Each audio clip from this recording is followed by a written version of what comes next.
ये बताइएगा कि आपने उनके साथ काम किया बतौर प्रोड्यूसर, बतौर एक्टर, आपने उनके अंदर सबसे बड़ी खासियत क्या देखी?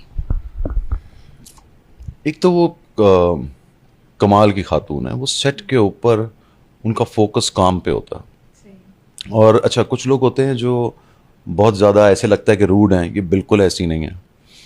ये तमीज़ से बात करती हैं। और ये मैं ही नहीं कह रहा, इनके बारे में शुरू से मशहूर है कि जिस तरह बात करती हैं, जो उनको कोई प्रॉब्लम नहीं होती। और द वे जैसे ये बोलती हैं, वो एक बहुत ही मीठे तरीके से बोलती हैं। ठहराव है, तमीज़ है। क्या, मैं तो कहता हूँ इनसे सीखना चाहिए।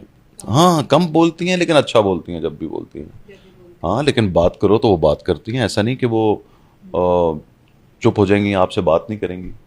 तो सब लोग उनसे सेट पे बहुत खुश थे। यानी कि आप लोग फील करते हैं कि जो साइमा जी का सिलेक्शन है इस किरदार के लिए, इस ड्रामे के लिए, उससे आप बहुत खुश हैं? हम क्या फील करते, पूरा पाकिस्तान खुश है। इस वक्त सबसे बड़ी हिट आप लोगों, आपका तो पैसा लगा हुआ है ना साहब? नो नो नो नो, मेरा देखिए, मेरा तो पैसा लगता रहता है, कोई इशू नहीं है। लेकिन ये कभी कभी आती हैं टेलीविजन पे। तो आप ये नोट नहीं किया आपने कि पूरा पाकिस्तान इस वक्त हिल गया है, फुप्पो हिट है।